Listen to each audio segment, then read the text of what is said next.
Marley, ano yung biggest dream mo nung dalaga ka pa? Siyempre, nais mong makahanap ng boyfriend, Opo. yung pogi. Siyempre, di ba? Ano, bukod doon, ano talaga ang inasam mo? Nung ano po, mga 17 years old pa po ako, parang may isa bahay po namin, sa likod po nun may punong santol po. Oo. Tapos nagdasal po ako nun, sabi ko, siguro paglaki ko, gusto kong pag panahon gusto ko na mag-asawa, gusto kong magkaroon ng 2 anak na lalaki at saka 2 anak na babae po. Okay lang sa akin kahit single mom po ako, basta magkaroon lang po ako ng anak na lalaki at saka babae. 17 years old ka pa lang, nag-iisip ka ng magkaanak? Opo. Haba? At ano? Nagkatuloy ba? Ano ba? Natuloy ba yung dream mo? Opo, natuloy po siya. Natuloy ka? Doon sa Opo. boyfriend, unang boyfriend mo? Hindi po. Ay, hindi. Ilan? Opo. Ano po siya? Pangatlo po. Ba, ang swerte mo. 3 yung pinagpilian mo, ha? So, natuloy yung yung wish mo agad? Opo. Nabuntis ka agad? Opo. Ganong katagal bago ka Ano po nabuntis? siya? Nung paglipat po namin ng Valenzuela po. Hindi, kaya nga, nung pagka nag-asawa ka, how long bago ka nagbuntis? Ano po? Ganong katagal ang hinintay mo? Mga 4 months po. 4 months lang, Opo. nagbuntis ka na. Oh my God. So, maligaya kayo noon. Opo, sobra Hindi po. ba? Oo. So, ikwento mo, pagkatapos nun, nagtagal yung maliligayang araw ninyo. Ano nangyari? Ano po, parang unti-unti po siyang nagbago. Ha? Dahil? Dahil parang nalulung po siya sa alak. Naging alcoholic po siya. Ay! Yung asawa mo. Opo. Bakit siya bakit? Bakit na uwi sa ganun? Parang hindi ko lang po alam kasi Anong parang, nangyari? Ano ang nag-udyok? O ano sa kanya para magganon? parang napabarkada po siya. Napabarkada? Opo. Oo, ngayon? Tapos minsan na lang po siya umuwi sa bahay. Tapos lagi na lang po siya nag-aalak po, naglalasing. Aha. Gabi-gabi po. Naku. Ano ito? Ito ba naging dahilan? Naghiwalay kayo? Opo.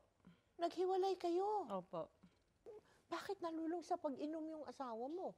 Yung parang yung kasi 2010, lumipat po kami ng Balintawak. Sa unang sigaw, kung napabalitaan niyo po, isa po kasi kami sa nasunugan doon sa may Balintawak. Tapos, ayun po. Nasunugan kayo. Opo. So, hindi niya nakayanan yung Opo. nawala talaga, bahay niyo, wala talaga. Opo. Ay, naku. Ano naman natuklasan sa kalusugan ng anak mo? May isang anak ka na, no? Opo. Oo. Ano nangyari sa bata? Ano po siya, nagkaroon po siya ng butas sa puso. Ha? O ano ngayon naipagamot ninyo? Opo, naipagamot din naman namin, kaso parang lumala po siya araw-araw. Tapos naninigas po siya, tapos pag umiiyak po siya, nangingitim po. Aha. Anong naging epekto nito sa inyong pagsasama? Lagi po kami nag-aaway. Bakit? Imbis na kayo dapat, 'di ba? Dapat nagkaintindihan kayong dalawa, anak ninyong pareho 'yon. Dapat naging close pa kayo. Nagsandalang kayo sa isa't isa. Bakit nagkaaway? Kasi parang hindi daw po niya tanggap na ganun yung anak niya, tapos parang ako yung sinisisi niya, ganun po. Oo. Pag nagdadasal ka noon, anong hinihiling mo? Sabi ko, parang gusto ko lang po ng 2 anak na lalaki, tsaka 2 anak na babae. Kahit po maging single mom po ako, okay lang po sa akin yun. Oo. At this time, magkasama pa ba kayo? Magkasama pa kayo nung asawa mo? Hindi na po. Hindi na. Opo. Pero patuloy mong gusto yung magkaanak kayo. Magkaanak ka ng 2. Isang lalaki, isang babae. Opo. Oo. Here, ano nangyari naman doon sa anak mo? Yung may sakit sa puso. Ano po siya? Yan yung panganay mo? Opo. Oo. Nawala po siya. Namatay siya Opo. doon sa sakit niya sa puso. Opo. Namatay Oo nga, po siya. namatay. Oo nga. Ano naman ang nangyari noong pandemya? Ano po, nag-work po ako nun sa TP, sa teleperformance po sa may Mandaluyong. Okay. Tapos nung nung start ng pandemya po, umuwi po kami sa Zamboanga. Bakit? Kasi nga po, nawalan din po kami ng trabaho, ganun po. Tapos nahihirapan na po kami magbayad ng bahay. Okay. Tapos, ayun po, yung iniwan ko po doon yung mga anak ko po, si Santi, si Pau Pau, tsaka si Sisi, iniwan ko po doon sa mama at papa ko, sa Mindanao po. Oo, teka muna, balikan natin ha. Kasi kanina sabi mo naghiwalay kayo no? Nung asawa mo. Ibig mo ba sabihin nag-asawa ka ulit? Hindi na po. O paano, nagbalikan ba kayo? Hindi na po.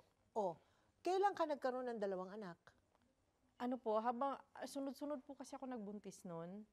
Oh, sunod-sunod. Opo. Hindi, may panganay ka. Opo. Namatay, kinuha Opo. sa'yo. Di, wala na ulit. Nag-anak ka ng 3. Opo, kay Santi, kay Pau Pau, at saka kay Sisi po. Oh, nag-anak ka ng 3. Opo. Yung nung, kailan umalis yung asawa mo? Yung asawa ko po, ano po siya, simula nung namatay yung panganay namin, parang nag-iba na siya, hindi na siya Oo, umuwi oo, ng oo, bahay. oo. Tapos parang nagsusuporta-suporta na lang siya kahit papano po. Oo. Ganun lang. Pero so ikaw na nagpalaki dun sa 3 mong anak? Opo. Tapos si Santi yung pang-ilan mo dun sa 3? Yun yung parang panganay na din po. Siya na yung panganay mo? Opo. Okay. Merong hiniling sa'yo si Santi nung lumuwas ka ulit, no? Papuntang Maynila. Ano raw yung birthday wish ni Santi na hiniling niya? Ano po yun? Ano kasi gusto niya ng aso? Oh, ba't iniiyak mo yun? Gusto lang pala niya ng aso. Ang daling ibigay nun, di ba? Manghihingi ka lang sa iba ng anak ng aso. Opo. Oh, ano nangyari? Yung paborito niya yung aso. Oo. Kaso, yung paborito niya po, yun po kasi talaga yung babawi sa buhay niya. Dahil, kwento mo muna, ikwento mo sa amin, bakit ka napapaiyak pag naaalala mo yung kagustuhan niya magkaaso? Opo. Oo. Kagustuhan niya po talaga magkaroon ng aso. Oo. Tapos, sabi niya, ano daw, kahit ano po, basta aso lang daw talaga yung gusto niya. Nung huling pabiyahe ka na ulit, no, papunta na ng Maynila, ano yung sabi ni Santi sa'yo? Anong bili niya sa'yo? Wala ka bang naramdaman na kutob nun o lungkot nung time na yun? Parang iba po, kasi parang lagi niya sinasabi sa akin na, Mama, gusto ko, sa birthday ko, parang tinatanong niya lagi sa akin, Mama, ano bang birthday cake ibibigay mo sa akin? Gusto kong malaman kung ano yung design. Kasi tapos na po ako sa Spider, tapos na ako sa Superman, yung ganun po. Tapos sabi din niya, gusto niya ng aso. Tapos ayun nga po, pinag-iipunan ko kasi gusto ko mabigyan siya ng aso na may lahi. Gusto mo yung may breed, Opo. mamahaling aso. Opo. Sige, kwento mo sa amin. Anong nangyari nung araw ng trahedya na yun? Ano po yun? Thursday po ng gabi, parang iba yung pakiramdam ko. Tapos nanaginip po ako na, si Santi daw po nadulas. Tapos, nabagok daw po yung ulo. Instead na po dugo yung lumabas sa ulo, hindi daw po dugo lumabas sa ulo. Parang mga laway na malalapot. Ganun po. Teka, nandito ka na ba sa Manila? Opo. Sila nandun pa sa Zamboanga? Sa Zamboanga po. Ngayon, bakit nilagyan mo ng tawag nito, yung dream mo? Yung dream mo, niligyan mo ng kahulugan? Hindi naman po. Parang iba yung pakiramdam ko po. Oo. Kaya dali-dali po ko tumawag sa mama ko. Pero nung mga nakaraan, wala pa po silang cellphone noon. Okay. Opo, kasi yung cellphone nila nalaglag po sa tubig. Tapos, tumatawag lang po ako sa kapitbahay namin. Minsan din po, di nila sinasagot kasi nga po, siguro busy, ganun po. Ngayon, nung araw na yon, nung kinuha na siya sa'yo, kwento mo paano nangyari? Na nakagat siya ng aso? Opo. Oo, paano? Nasakmal po siya ng aso dito po. Oo. Tapos, umaga po yun. Hindi, kasama niya yung kapatid niya, yung dalawang kapatid niya, di ba? Opo. Nasa labas, sa kalsada sila. Opo. Saan sila papunta? Palabas. Galing po sila sa kapitbahay. Sinundan nila yung lola nila. Okay. Tapos yung unang lalabasan na yung kapatid niya, si Sisi, maliit na bata lang po yun. Oo. Tapos instead na si Sisi yung kakagatin ng aso, tinulak niya si Sisi para siyang makagat. Tapos sabi niya po, sabi niya, Sisi, buti na lang akong nakagat. Kasi paano pag ikaw nakagat, ang liit-liit mo, tapos babae ka pa. Sabi niya, buti na lang si kuyang nakagat. Sabi niya. Talagang sakmal Opo, ang nangyari. sakmal Hindi po. lang yung ganon. Talagang Opo. malaking Opo, sakmal po. Maliit, malaki yung sugat. Malaki po. Malaki yung sugat. Pero bakit daw walang dugo? Hindi ko lang po alam. Wala bang nag-advise sa mga tao doon na patignan na agad siya muna? Dalhin siya sa ospital? O wala ba nagbanggit, o baka may rabies yung asong yan. Patignan natin. Wala. Walang ganun. Wala po. Ano lang po, parang Oo. lumapit lang po sila sa manggagamot, which is yung tandok po. Tapos Oo. sabi daw po ng matanda, wala na daw pong rabies kasi hindi na daw po dumikit yung bato. Walang rabies. Wala Opo. daw rabies. Opo. Yung nakakagat na aso, walang rabies. Opo. Kaya si Santi, walang rabies. Opo, sabi nila. Naniwala sila doon. Opo. So, dinala nila sa albularyo? Opo. Nako. O ano nangyari? Pagkatapos ng 2 linggo? Ano po siya, parang natatakot na po siya sa tubig, natatakot na po siya sa liwanag, sa hangin po, lahat po. Tapos isang araw po nakita siya ng mga kapatid niya, abang umuulan, umaalulong na daw po si Santi. Ay, ang bilis. 2 linggo lang. Opo. Ganun nangyari. Naku. So, ikaw, nag-book ka agad eh. Di ba, pupunta ka sa Buanga? O nung pagdating mo doon, anong naabutan mo? Wala na po. Anong wala na po? Patay na po si Santi. Hindi mo na naabutan ng buhay. Opo. Naku. Ang bilis. 2 linggo lang. Opo. After nakagat siya. So, Early, ano ang payong maibibigay mo sa mga nanonood sa atin ngayon diyan sa nangyari sa anak mo? Lalo na sa mga bata at sa mga magulang, ha? Anong mabibigay mong advice? Once makagat yung anak nila, kailangan po pa-injikan agad, patingnan agad sa doktor. Huwag na po sila maniwala sa may tandok-tandok o langis-langis lang po.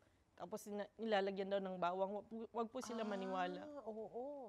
Ganun ba ang ginagawa doon sa probinsya? Opo. Nilalagyan ng bawang? Opo. Hala. Tapos langis. At saka langis. Opo. Ganun ang ginawa una ni kay Santi. Opo. Na wala din nangyari. Opo. Naku, mga magulang naman, anong maipapayo mo? Sa mga magulang naman po, wag naman po nilang takutin yung mga anak nila sa bakuna po, sa injection na nakakatakot, mahaba po yung karayom. Kasi doon po nagsisimula yung takot ng bata. Kaya hindi po nagpapa-inject. Kaya pala, ayaw nilang gumastos. Opo. Yun lang yun eh, di ba? Opo. Naku po. Kamusta ka na ngayon? Natanggap mo na ba? Hindi po masyado. Hindi masyado. Opo. Ano iniisip mo? Anong umiiral sa kaisipan mo pag naaalala mo si Santi? Sobrang sakit po kasi si Santi po talaga, sobrang bait na bata yun. Tapos, hindi niya pinapatulog yung mga kapatid niya pag hindi nagdadasal, hindi po nagtututbrush. Talaga? Opo. Napakabait naman pala, no? Opo. Pero alam mo, sabi nila kasi, pagka daw ganun, no, dapat ipaubaya mo na. Ipaubaya mo na siya sa langit. Ipaubaya mo na siya sa Panginoon. Kasi kinuha na siya eh. Pagka daw hindi mo ipapaubaya, hindi siya nananahimik. Naniniwala ka ba doon? Siguro po. Isip-isipin mo na ngayon, nang sa ganun, mapanatag ka na, di ba? Tanggapin mo na, kinuha na si Santi, at nandun na siya, nananahimik na siya sa langit. Pwede? Sige po. At nang sa ganun, gumaang ang buhay mo at nag-move forward ka na. Pasasalamatan ka ni Santi. Okay? Sige po. Thank you very much sa iyo, Early, ha? Maraming salamat. Thank you.